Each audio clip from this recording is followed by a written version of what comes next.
And we know that our ag industry is always under fire for practices and factory farming and that, and I guess we want to get across that farmers, we do care about the land.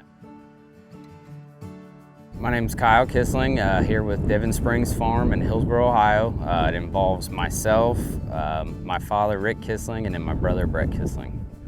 We run primarily Maine Anjou and Simmental cows, about 40 head. Here at the home farm, we've got about 75 acres, primarily pasture, hay ground, some wooded, and then we do have another farm located east of here where we have about 89 acres, and it's about the same, primarily pasture ground, hay ground that we run the cows on through the winter and summer.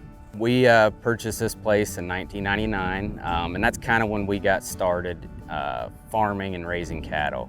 Started from a 4-H project. Me and my brother started when we were of age, 9 years old, and kind of took it from there. I work together on the farm with my brother and dad, and then our nephew Gavin Puckett. He's we call him caretaker.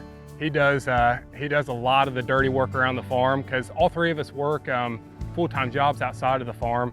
My role is just to trying to keep things in line, pay the bills, and make sure we're on the top side financially. And it's been a struggle.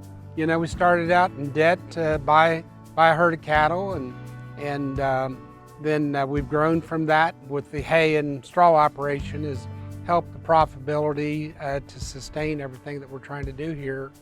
So we have two different farm bases. We have our home farm on Diven Road, and then we have another farm east of here at 138.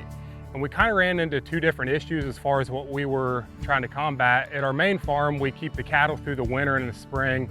And as you guys know, spring in Ohio brings a lot of mud and a lot of water. So we had cows belly deep in mud because since we started with 8 cows and went to 40 rather quickly, we outgrew our facilities. And we needed to upgrade to get our cows in better conditions. And so we were mainly battling manure and mud here, so we implemented a lot of feed pads.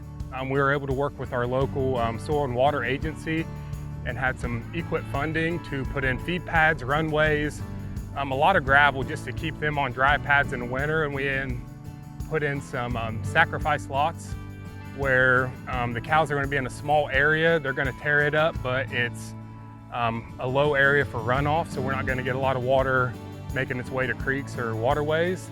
And then at our other farm at 138, the big issue we had was erosion. It had been continuous pasture for years, and there was a lot of water working through that farm. So what we tried to do down there was get the water underground.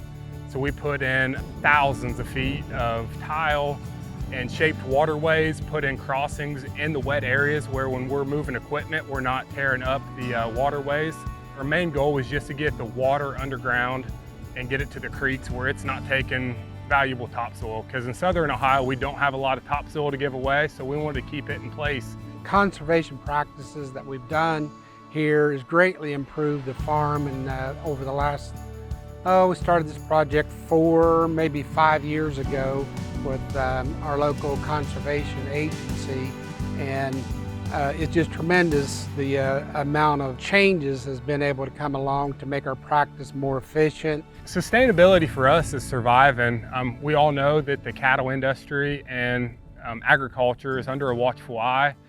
So we just need to implement conservation practices that not only make us feel comfortable and make our operation easier, but that the outside world that doesn't understand what we're doing on a day-to-day basis, they can look at it and feel comfortable with what we're doing. They can see that, you know, we do care about the land, we do care about the animals. You know, that's our first love when it comes to that, and that we can just continue to do our part and have forward-thinking minds of, you know, what's the next issue that we're gonna run into, and just plan ahead and just be ready to face the next challenges that approach us.